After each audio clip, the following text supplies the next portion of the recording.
আজকে শুরু করতে চলেছি খুব ইম্পর্টেন্ট এবং খুব মূল্যবান একটা টপিক, সেটা হচ্ছে বিভিন্ন কবি এবং সাহিত্যিকদের উপাধি। আমি এর আগে দিয়েছিলাম বিভিন্ন কবি এবং সাহিত্যিকদের ছদ্মনাম।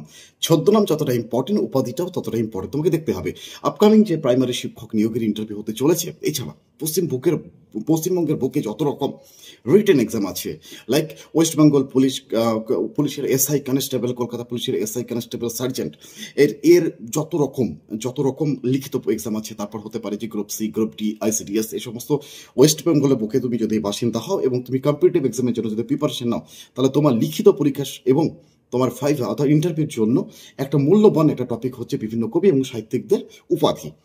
একটা ভিডিওর মধ্যে আমি সম্পূর্ণটাই কমপ্লিট করে দিয়েছি। স্ক্রিন শেয়ারের মাধ্যমে আমি সেগুলোকে শেয়ার করবো। এটা কমপ্লিট করলে তুমি তোমার কবি এবং সাহিত্যিকদের ছদ্মনাম নিয়ে যেমন আমি কমপ্লিট করে দিয়েছিলাম, সেরকম কবি এবং সাহিত্যিকদের উপাধি নিয়ে আর কোনো রকম সমস্যা হবে না। তো চলো দেখা যাক, সম্পূর্ণ ভিডিওটি আমি কমপ্লিট করে দিচ্ছি স্ক্রিন শেয়ারের মাধ্যমে। 1 নম্বর আছে রবীন্দ্রনাথ ঠাকুর, এনার উপাধি ছিল নাইট, বিশ্বকবি, কবিগুরু, গুরুদেব। 2 নম্বর সুভাষ মুখোপাধ্যায়, পদাতিক কবি বা পদাতিক কবি। 3 নম্বর মুকুন্দরাম, এনার উপাধি ছিল কবি কঙ্কন। 4 নম্বর মুকুন্দ দাস, এনার উপাধি ছিল চারণ কবি। নাম্বার 5 বিহারীলাল চক্রবর্তী, এনার উপাধি ছিল ভোরের পাখি। 6 নম্বর কাজী নজরুল ইসলাম, এনার উপাধি ছিল বিদ্রোহী কবি। 7 নম্বর জসিমউদ্দিন হবে পল্লী কবি। 8 নম্বর বঙ্কিমচন্দ্র চট্টোপাধ্যায়ের উপাধি ছিল সাহিত্য সম্রাট। 9 নম্বর মধুসূদন দত্তের উপাধি ছিল মাইকেল এবং সুকান্ত ভট্টাচার্যের উপাধি ছিল কিশোর কবি। এরপর 11 নম্বর আছে গোলাম মোস্তফা, এনার উপাধি ছিল কাব্য সুধাকর, সিতারা ইমতিয়াজ। 12 নম্বর সত্যেন্দ্রনাথ দত্তের উপাধি ছিল ছন্দের জাদুকর, ইনি ছন্দের জাদুকর নামে পরিচিত ছিলেন, অর্থাৎ ছন্দের জাদুকর উপাধি ছিল। 13 নম্বর হচ্ছে হেমচন্দ্র বন্দ্যোপাধ্যায়, হবে বাংলার মিল্টন। 14 নম্বর জীবনানন্দ দাশের অনেকগুলো উপাধি ছিল, তার মধ্যে অন্যতম হলো তিমির হননের কবি, রূপসী বাংলার কবি, খুব ইম্পর্টেন্ট, রূপসী বাংলার কবি, নির্জনতম কবি এবং শুদ্ধতম কবি, এতগুলো ছিল তিনার উপাধি। 15 নম্বর হচ্ছে নূরনেসা খাতুন, হবে বিদ্যা বিনোদিনী। 16 নম্বর হবে প্রসন্নলাল চৌধুরী, প্রসন্ন চৌধুরী উপাধি ছিল বিপ্লবী কবি। 17 নম্বর সৈয়দ মুস্তফা আলীর উপাধি ছিল সত্যপীর, ওমর খয়াম, মুসাফির, টেকচাঁদ এবং প্রিয়দর্শী, এতগুলো ছিল তেনার উপাধি। 18 নম্বর হচ্ছে শরৎচন্দ্র চট্টোপাধ্যায়, এনার উপাধি ছিল অপরাজেয় কথাশিল্পী এবং ডিলিট। তারপর কবি বিদ্যাপতির উপাধি ছিল মৈথিল কবি, কোকিল, পদাবলীর কবি, এ দুটো। 20 নম্বর হচ্ছে রোকিয়া সাখাওয়াত হোসেন, এনার উপাধি ছিল বেগম রোকিয়া, মুসলিম নারী জগতের অগ্রদূত। এবং 21 নম্বর সমর সেনের উপাধি ছিল নাগরিক কবি। এরপর 23 নম্বর সুধীন্দ্রনাথ দত্ত, এনার উপাধি ছিল ক্লাসিক কবি। 23 নম্বর শেখ ফজলুল করিম, এনার উপাধি ছিল সাহিত্য বিশারদ এবং পরিত্রাণের কবি।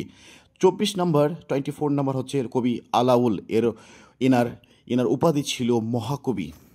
এরপর 25 নম্বর, এটাও খুব একটা অন্যতম ইম্পর্টেন্ট, সেটা হচ্ছে ঈশ্বরগুপ্ত, এনার উপাধি ছিল যুগসন্ধিক্ষণে কবি, গুপ্ত কবি, প্রথম আধুনিক কবি, এই তিনটে ছিল তিনার উপাধি।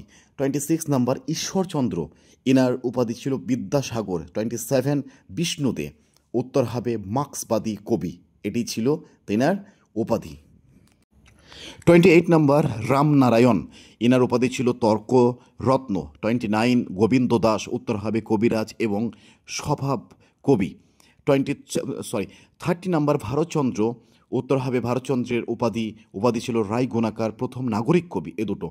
31 নম্বর হচ্ছে যতীন্দ্রনাথ বাগচি, উত্তর হবে দুঃখবাদের কবি, এটাই ছিল তিনার উপাধি। 32 নম্বর হচ্ছে কৃত্তিবাস ওঝা, খুব ইম্পর্টেন্ট, আদি কবি ছিল উপাধি। 33 অর্থাৎ কালিদাস, এনার উপাধি ছিল মহাকবি। এরপর আসছি মালাধর বসু, এনার উপাধি ছিল গুণরাজ খাঁ। 34 নম্বর 34 হেমচন্দ্র বন্দ্যোপাধ্যায়, ইনার উপাধি ছিল বাংলার মিল্টন। 35 নম্বর কালিদাস রায়, হবে কবি শেখর। 36 অর্থাৎ মোহিতলাল মজুমদার, হবে দেহবাদী কবি, এটা ছিল উপাধি। 37 অর্থাৎ রজনীকান্ত সেন, হবে কান্ত কবি। আর 38 অর্থাৎ অবনীন্দ্রনাথ ঠাকুর, এনার উপাধি ছিল শিল্পগুরু। 39 অর্থাৎ 39 নম্বর কালিদাস, খুব ইম্পর্টেন্ট এটা, এনার উপাধি ছিল ভারতের শেক্সপিয়র। এবং লাস্ট যেটা আছে এই অধ্যায়ের শেষ, সুনীতি কুমার চট্টোপাধ্যায়, এনার উপাধি ছিল ভাষাচার্য। ভাষাচার্য। তো এই হলো খুবই গুরুত্বপূর্ণ কবি এবং সাহিত্যিকদের উপাধি। তোমরা ভালো করে এগুলো পড়বে, এগুলো খুবই গুরুত্বপূর্ণ একটা টপিক।